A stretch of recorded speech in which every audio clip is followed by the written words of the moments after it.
उस्ताद, मेरी जिंदगी में 3 गुनाह थे। अल्लाह ने मौत से पहले मेरे कलमे को छीन लिया। हज़रत फुज़ैल ने कहा, बेटा तू क्या गुनाह करता था? क्या क्या क्या गुनाह करता था? तू तो मेरे सामने बैठता था, क्या गुनाह?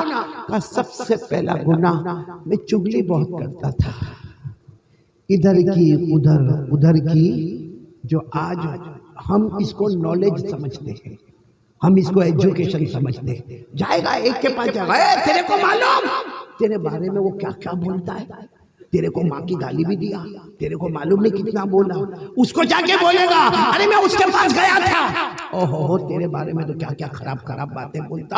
अब खुद घर में जाता, यहाँ 2 का झगड़ा शुरू हुआ। इन 2 का झगड़ा नहीं था, वो खानदान का झगड़ा था, वो मियाँ बीवी का झगड़ा था। अरे वो मालूम नहीं भाई भाई का झगड़ा था। खानदान उजड़ गया, तबाह हो गए, बर्बाद हो गए, एक दूसरे को मारा, छुरे निकाले, बंदूकें निकाली, न जाने कितना फसाद हुआ। और वो आराम से बैठा है चुगली करने वाला। वो शागिर्द ने कहा, मेरा काम यही था, चुगली करना, 2 में लड़ाना। और दूसरा काम, दूसरा गुनाह ये था, मैं हसद बहुत करता था। हसद समझते हो? समझते हो? जलन, जेलेसी। और सच बताओ, आज हमारे अंदर ये बीमारी कूट कूट के भरी है। ये बीमारी अल्लाह के सामने वाले को न जानता है, न पहचानता है, न उसका कोई वाकया मालूम है।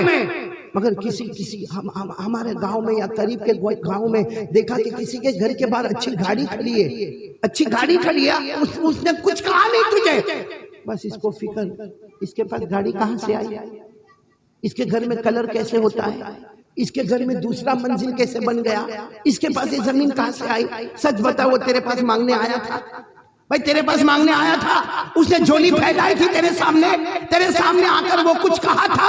अरे भाई, जब तू देख रहा है, देख अल्लाह को के अल्लाह इसको बहुत दे दे, अल्लाह मुझे भी दे दे। बोला ऐसा कहने में कोई हरज, बोला ऐसा कहने में कोई हरज, लेकिन नहीं, हमारे दिल में जलन। और माफ करना मेरे प्यारो, इतनी जलन हमको आती है कि रात की नींद भी हमारी हराम हो जाती है। अल्लाह हिफाजत फरमाए। तो वो तालिब इल्म ने कहा, नंबर 1 मैं चुगली करता था, गुनाह नंबर 2 बोलो। तीसरा क्या था मालूम? कभी कभी दारू पी लेता था, कभी कभी शौक में दारू शराब पी लेता था। कहा, ये 3 गुनाह की वजह से अल्लाह ने मौत के वक्त मेरा कलमा छीन लिया। मेरे दोस्तों, क्या ये गुनाह हम लोग नहीं करते हैं? हमको नशे की आदत नहीं, बीड़ी की आदत, सिगरेट की आदत, तंबाकू की आदत, गुटखे की आदत। मेरे प्यारों, मालूम नहीं कैसे कैसे नशे की हमको आदत, चुगली करना, हसद करना, दुश्मनी रखना, नफरत पैदा करना। मेरे प्यारों, इसलिए आज मैं आप तमाम से एक भिखारी बन के भीख मांगता हूँ। मेरे प्यारों, गुनाहों को छोड़ो और अपना कलमा और अपने ईमान की हिफाजत करो। पूरा मजमा एक साथ में बोल दे, ला इलाहा इल्लल्लाह। बोलो ना, करने धरने वाला कौन? फिर एक मरतबा बोल दो भाई, करने धरने वाला कौन? अल्लाह। ये एक बात हो गई मेरे प्यारों। आप लोग नाराज तो नहीं? मेरी बात आपको समझ में आ रही है? क्योंकि उर्दू समझ रहे हो ना आप लोग, समझते हो। जब इतनी हाई लेवल की उर्दू समझे आपने मौलाना यूनुस साहब की, हाँ, तो मेरी उर्दू तो समझते होंगे। बोलो, समझ में आ रही है ना उर्दू? हाँ, क्योंकि देखो समझ में आ रहा है ना, तो मैं बहुत पते की बात पे जा रहा हूँ। आ रहा है समझ में? टाइम है आपके पास? मेरे प्यारों, एक बात समझना, क्योंकि कभी कभी समझ में नहीं आवे ना तो इधर का उधर हो जाता है, मालूम है ना आपको? आ रहा है, समझ में आ रहा? ओ, समझ में नहीं आवे ना तो बहुत प्रॉब्लम होता है। एक 8 साल का बच्चा होगा, कितने साल का, वो मदरसे में या स्कूल में पढ़ता था। अब वो घर में जब आवे ना और उसको पेशाब आवे तो उसका एक जुमला था, अपनी मम्मी को कहता था, सुसु आई या शीशी आई। तो माँ समझ जाती थी कि इसको पेशाब करना है, माँ उसको बाथरूम में, टॉयलेट में ले जाती, वहां जाकर वो पेशाब कर लेता। एक मर्तबा क्या हुआ, बहुत सारे मेहमान घर में, और बच्चा आया। बच्चा तो बच्चा होता है, आकर कहने लगा मेरी अम्मी, और मेरी अम्मी। अम्मी ने कहा क्या हुआ? कहा अम्मी सुसु या शीशी जो भी कहता था, अम्मी सुसु आई। तो माँ को बहुत अजीब लगा क्योंकि सारे मेहमान हंसने लगे। खैर माँ ने उस वक्त उसको टॉयलेट में लिया, पेशाब कराया। जब मेहमान चले गए तो माँ ने बड़ा डांटा कि इतना बड़ा हो गया, पेशाब आती है तो सुसु शीशी करता है। तो कहता है फिर क्या बोलूं मैं, मुझे तो आती है भाई, सबको आती है पेशाब, तो क्या बोलूं? कहा आज से ये कहने का मुझे गाना गाना है, I want to sing a song. मेरे को क्या करना है? अब वो आदत बच्चे की, जैसा माँ बाप ने सिखाया, अब वो बच्चा जब भी आवे ना, आवे तो एक ही बात करे आकर, क्या कहे? अम्मा मेरे को गाना गाना। अम्मा समझ जाए इसको क्या करना है, पेशाब करना है। माँ उसको लेके जावे टॉयलेट बाथरूम में, पेशाब रोज की आदत हो गई। बस माँ मेरे को गाना गाना है और माँ समझ जाए कि इसको पेशाब करना। अब एक दिन ऐसा हुआ कि ये बच्चा अपनी स्कूल से पिकनिक पे जा रहा, पिकनिक समझते हो, पिकनिक पे जा रहा, वो सारी टीचर भी जा रही, सारे बच्चे जा रहे, ये बच्चा भी जा रहा। अब सारे बच्चे गए, रात का सन्नाटा हुआ क्योंकि पिकनिक थी, 2 दिन का प्रोग्राम था। रात को सारे बच्चे सोए, सारी टीचर औरतें भी सोई है। ये रात को 2 बजे उठा, अपनी टीचर को कहता है टीचर। टीचर ने कहा क्या हुआ रात को 2 बजे? कहा गाना गाना है। क्या करना? गाना। टीचर ने अभी रात को 2 बजे गाना गाने का, सुबह में गा लेना। कहा ठीक है, करके गया, लेकिन लगी थी बहुत जोर की। 15 मिनट के फिर बाद आया टीचर ने कहा क्या हुआ? गाना गाने का। तो टीचर ने कहा अभी तो तुझे बताया कि सुबह में 8 बजे उठना आराम से और उसके बाद गाना गाना। ना टीचर बहुत जोर से गाने का है, टीचर बहुत जोर। टीचर ने कहा सो जाओ। बेचारा सो गया। 15 मिनट और बर्दाश्त किया, फिर आया टीचर के पास। टीचर ने कहा बहुत जोर से गाना गाने का, अब बर्दाश्त नहीं होता, बहुत जोर से। टीचर ने कहा सुबह 8 बजेंगे तब गाना गाना, रात को 2-2:30 बजे किसको गाना सुनाने का? लेकिन टीचर बहुत जोर से गाने का। टीचर ने गुस्से में कहा ले मेरे कान में गा लिया।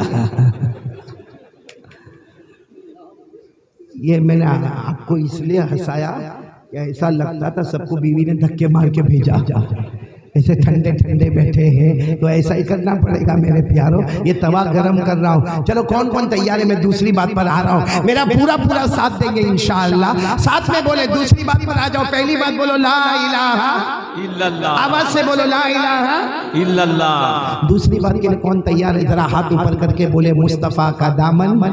अब बोले बुलंद आवाज से, दोनों हाथ ऊपर करे, साथ में बोले मुस्तफा का दामन, और बुलंद आवाज से बोले मुस्तफा का दामन।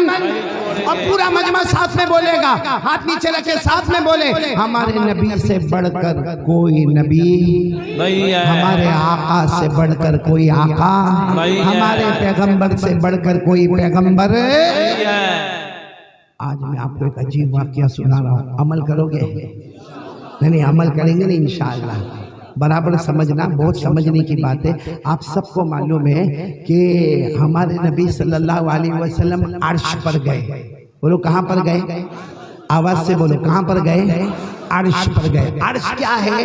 आसान अल्फाज में समझो अल्लाह की ऑफिस। बोलो अल्लाह की। भाई आपने मालदारों की ऑफिस देखा होगा, अकल हैरान हो जाए, कारपेट बिछा हुआ है, एसी चल रहा है, लंबी चौड़ी कुर्सी है, अरे 2 टके का मालदार, उसकी ऑफिस इतनी शानदार है। तो कसम अल्लाह की, अल्लाह का अर्श कैसा होगा? हमारे नबी कहाँ पर गए? पूरा मजमा बोलेगा कहाँ पर गए? अर्श पर। पूरा मजमा बोले। अल्लाह ने फरमाया वहुवा बिल उफुकिल आला सुम्मा दना फतदल्ला फकाना क़ाब क़ौसैन अव अदना फअवहा इला अब्दिही मा अवहा। पूरा मजमा बोले हमारे नबी सल्लल्लाहु अलैहि वसल्लम कहाँ पर गए? बस ये पूरे बयान का खुलासा बता रहा हूँ, सब सुनेंगे नहीं इंशाअल्लाह। हमारे नबी जब अर्श पर गए, खुद हमारे नबी ने, सुनना, खुद हमारे नबी ने अल्लाह को पूछा मैं अर्श पर आया हूँ अल्लाह, वो जगह पर आया हूँ जहाँ मुझसे पहले कोई आया नहीं और मेरे बाद कोई आएगा भी नहीं। अल्लाह वो जगह पर आया हूँ, अल्लाह मेरे को 5 सवाल पूछने हैं। कितने सवाल? आवाज नहीं आ रही, पूरा मजमा बोले कितने सवाल? मैंने पूछने वाले कौन है? जनाब नबी करीम सल्लल्लाहु अलैहि वसल्लम, हमारे नबी कह रहे हैं कि मैं 5 सवालात पूछने आया हूँ। यानी पूछने वाले नबी है, मुस्तफ़ा है, और जवाब देने वाला रब्बे मुस्तफ़ा है। आप थोड़ी देर के लिए सोचो वो 5 सवालात कितने प्यारे होंगे, जिसके पूछने वाले खुद हमारे नबी मोहम्मदुर रसूलुल्लाह सल्लल्लाहु अलैहि वसल्लम, और जवाब देने वाला कौन? अल्लाह। कौन कौन तैयार है सुनने के लिए? कितने क्वेश्चन? और हमारे नबी की शान देखना, कितने सवाल पूछेंगे? 5। आप लोग उंगली पर गिनते जाना, मैं जल्दी जल्दी बताऊंगा। हमारे नबी सल्लल्लाहु अलैहि वसल्लम ने परमिशन ली, अल्लाह 5 सवाल पूछने। अल्लाह ने फरमाया पूछो मेरे मुस्तफ़ा पूछो, मेहमान बन के आए हो, आए नहीं हो, बुलाए गए हो। बोलो सुभान अल्लाह। हमारे नबी सल्लल्लाहु अलैहि वसल्लम